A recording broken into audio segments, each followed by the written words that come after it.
आप एक बंदे को बोलते रहोगे कि तू नहीं कर पाएगा, तू नहीं कर पाएगा, तो वो चाहे आइंस्टाइन भी हो ना, नेक्स्ट आइंस्टाइन भी हो, वो तब भी क्लियर नहीं कर पाएगा। जो जो पॉइंट समझ में आए उस हिसाब से अपने रजिस्टर में लिख देता था। तो वही मेरे नोट्स बने और वही मेरी सारी प्रिपरेशन में काम है। थ्रू आउट मेरे 4 अटेम्प्ट तक काम आए। स्ट्रेटजी का गेम है। आपको नॉइज आता है उससे कुछ नहीं होता है, आप उसको नॉइज को यूटिलाइज कैसे करते हो, वो एग्जाम क्लियर करने का ज़्यादा इम्पोर्टेंट। आपकी जितनी ज़्यादा प्रैक्टिस होगी, देखो अपना ईएससी प्रैक्टिस का गेम बन गया।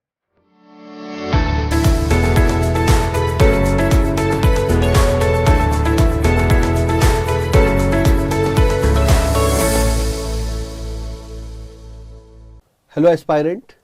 So I welcome you all in this wonderful episode of Byju's Exam Prep Spotlight. This is a special episode guys because today we have a special guest Saurabh Goswami who secured AIR 8 in Engineering Services Examination that is conducted by UPSC. Or this is one of the precious exam and I will say one of the difficult most exam also. So first of all I welcome Saurabh to this session. So guys, today we will see what are the things Saurabh have faced and we will also try to understand what are the things required for this special preparation journey of ESC examination. So Saurabh, first of all I would like to ask the first question from you कि what was your education background and all so that student gets to know about you. Sir educational background इतना कुछ खास तो नहीं है, मतलब normal college से, normal school से वो करी, पढ़ाई पूरी करी, फिर थोड़े थर्ड टीयर कॉलेज से, गवर्नमेंट कॉलेज से वो करी, एनपीटीआई बदरपुर से मैं हूँ, पावर इंजीनियरिंग करी। फिर वहाँ से पावर इंजीनियरिंग के बाद ऑप्शंस काफ़ी लिमिटेड हो जाते हैं, तो गेट दिया एक बार 55 मार्क्स आए, दूसरी बार दिया 65 मार्क्स आए, तो कुछ खास इम्प्रूवमेंट हुई नहीं। वहाँ से आईआईटी का थोड़ा बहुत स्कोप था, वो भी उस साल थोड़ा कम ही था, तो आईआईटी का ऑप्शन ख़त्म हो गया। ब्रांच इतनी स्पेसिफिक थी कि और एग्ज़ाम दे नहीं सकता था। अब यूपीएससी बचा तो यूपीएससी के लिए प्रिपेयर किया और फाइनली 4 अटेम्प्ट्स बाद हो ही गया सिलेक्शन। ओके, सो सौरभ, जैसा कि आपने बताया this was your 4th attempt, तो जैसा कि मैं देख पा रहा हूँ और आपने भी ध्यान दिया होगा कि जैसे ही जब से रेलवे अलग हुआ है तब से number of vacancies are been reduced for mechanical specially.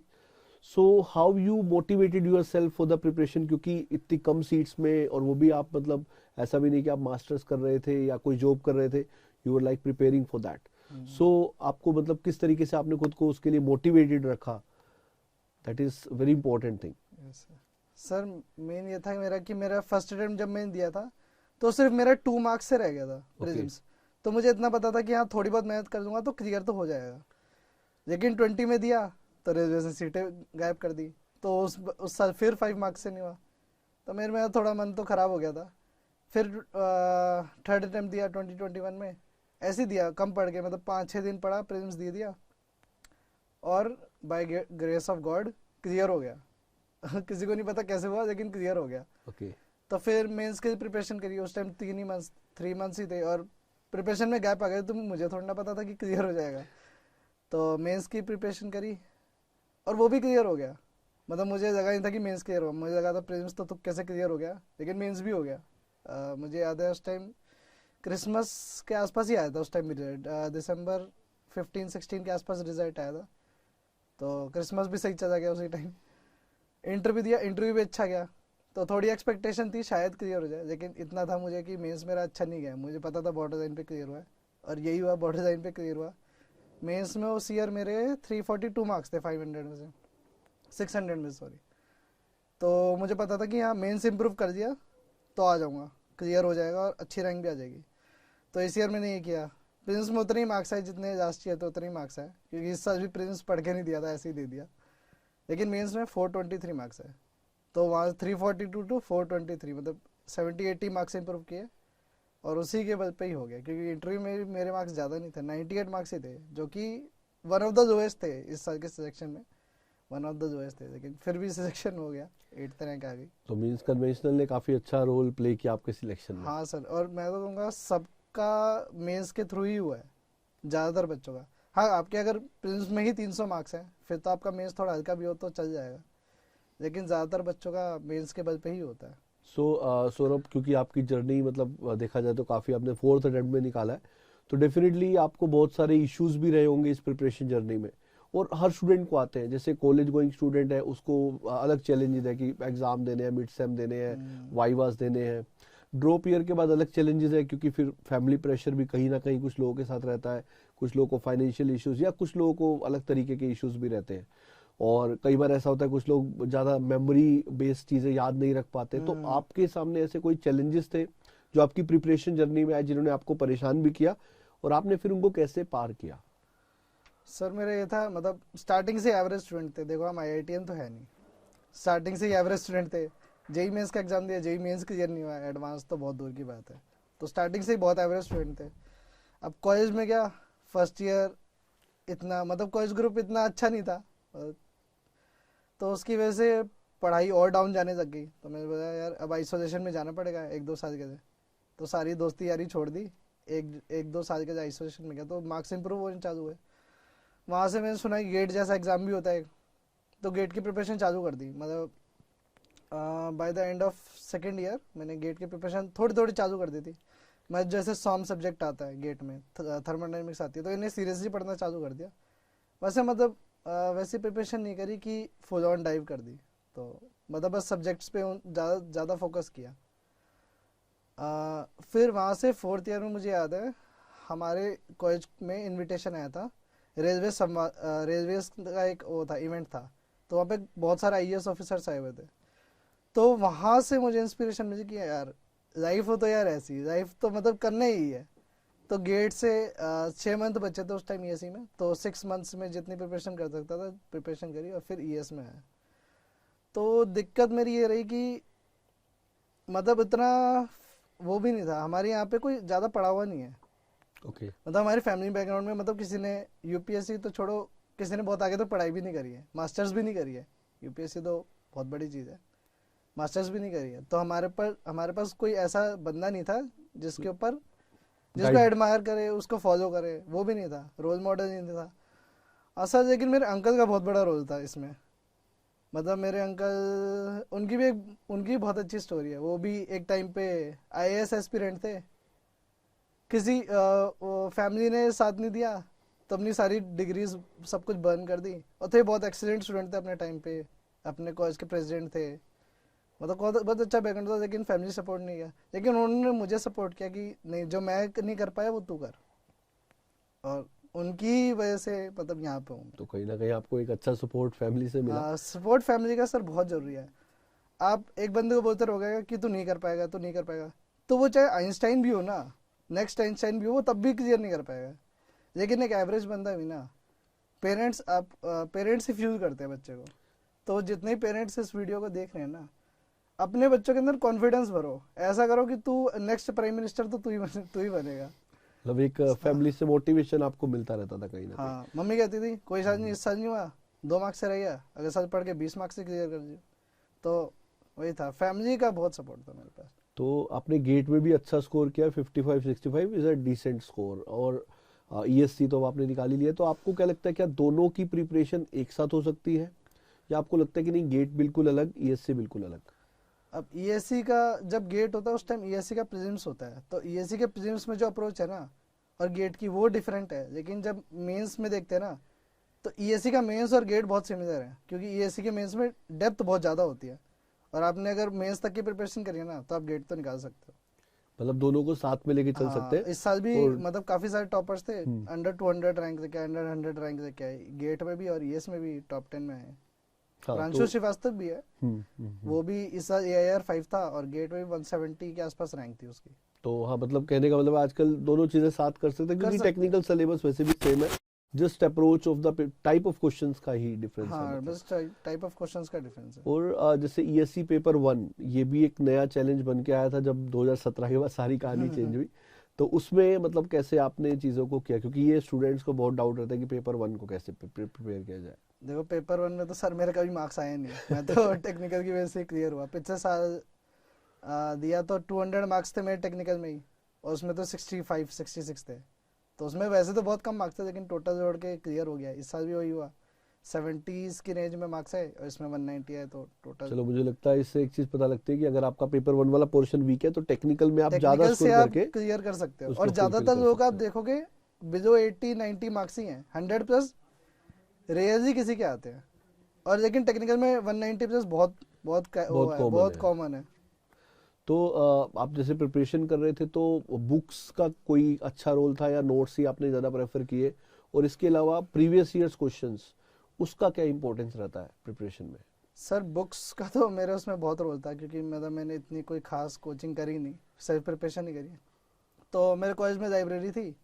अब ग्रुप से आइसोलेशन में तो चला गया था, तो लाइब्रेरी में बैठ रहता था, बुक्स ली, अपने जो पॉइंट समझ में आए उस हिसाब से अपने रजिस्टर में लिख देता था।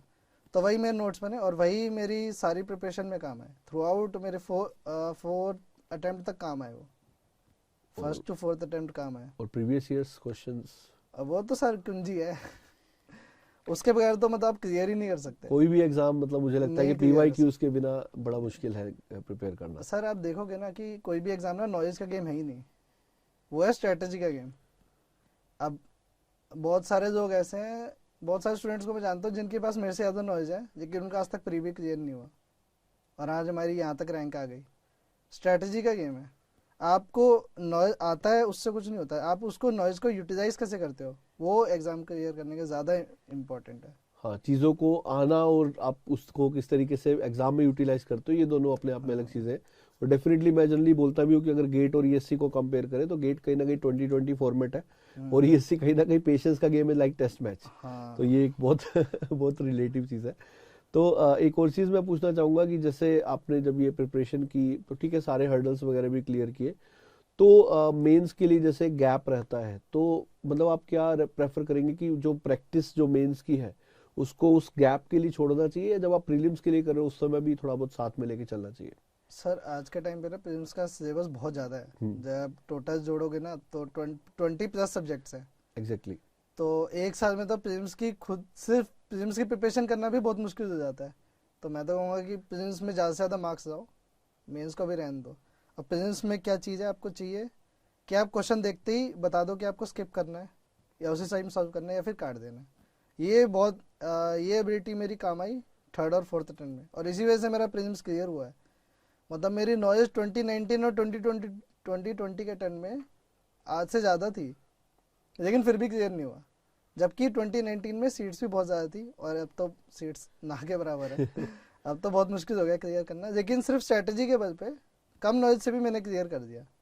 कि मैंने बताया आपको कि 5-7 डेज में आप क्या ही प्रिपेयर करोगे, क्योंकि मैथ्स आप पढ़ नहीं सकते 5-7 डेज में। मैथ्स कौन प्रिपेयर करता है? एग्जैक्टली, हाँ। करंट अफेयर आप पढ़ नहीं सकते, स्टैटिक पार्ट आप थोड़ा सा पढ़ सकते हो, और टेक्निकल में भी आप सिर्फ फार्मूलाज पढ़ सकते हो, PYQ। लेकिन मैं ये बता रहा हूँ कि आप सिर्फ उससे भी क्लियर कर सकते हो, पॉसिबल है, लेकिन स्ट्रैटेजी आपकी अच्छी होनी चाहिए। मतलब एक पूरा गेम प्लान रेडी हो, हाँ, तब प्लान इस रेडी गेम में होना आप चाहिए। अच्छा प्लान कर, अच्छा परफॉर्म कर सकते हो। तो जैसे कि आपने मेजरली सभी चीज़ें बता दी जो कि स्टूडेंट्स एस्पायरेंट्स को काफ़ी हेल्प करेंगी। तो मैं एक चीज़ और जानना चाहूँगा कि इसके अलावा अगर आप कोई स्पेशल सक्सेस मंत्रा स्टूडेंट्स को देना चाहें कि जिस चीज़ को अगर वो साथ लेकर चले तो सिलेक्शन के चांसेस कहीं ना कहीं बढ़ जाएंगे, तो वो डेफिनेटली स्टूडेंट्स भी आपसे जानना चाहिए, क्योंकि एस्पायरेंट्स को ये रहता है कि जिन्होंने अभी अभी किया है रिसेंट में, तो वो ज़्यादा अच्छा एक्सप्लेन कर सकते हैं कि किस चीज़ को मतलब ज़्यादा लेके चलना है और किस चीज़ की क्या इंपॉर्टेंस है। देखो स्टूडेंट की सक्सेस में स्टूडेंट का तो 50% रोल होता है। मैं मानता हूँ 25% रोल पेरेंट्स का है, 25% टीचर का है।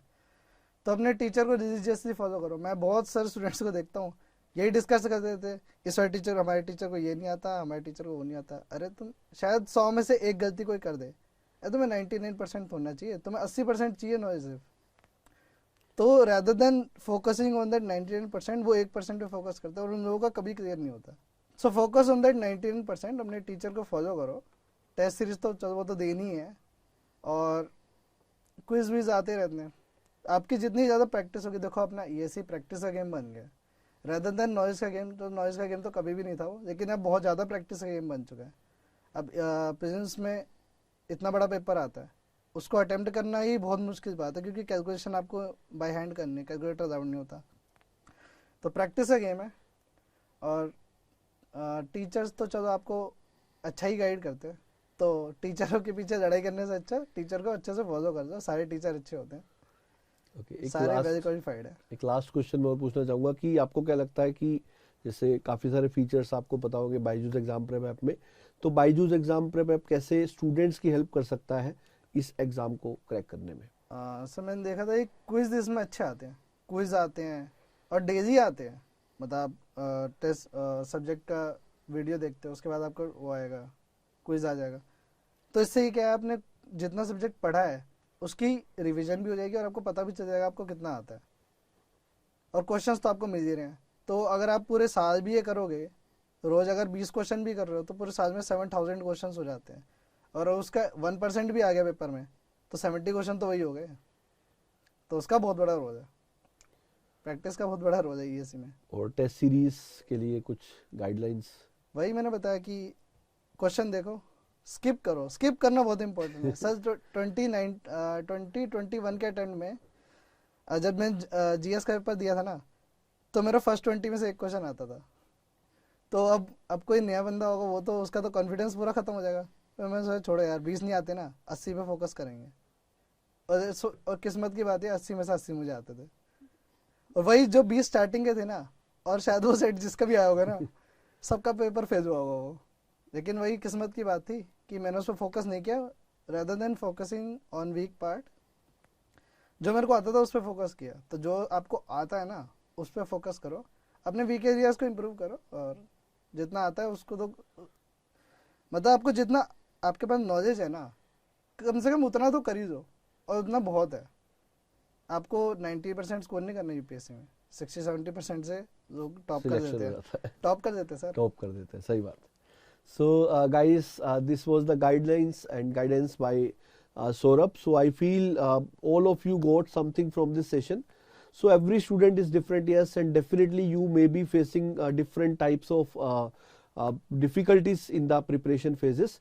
So maybe हर चीज़ आपके लिए यूजफुल नहीं हो, तो आपकी प्रिपरेशन जर्नी में कौन कौन सी बातें हेल्पफुल हो सकती है उनको आप डेफिनेटली फॉलो करिए और बने रहिए हमारे साथ। हम ऐसे ही इन स्पॉटलाइट सेशंस में आते रहते हैं टॉपर्स के साथ, ताकि वो आपको बता पाएं कि किस तरीके से एग्जाम को क्रैक करना है और कौन कौन सी डिफिकल्टी को किस तरीके से फेस करना है।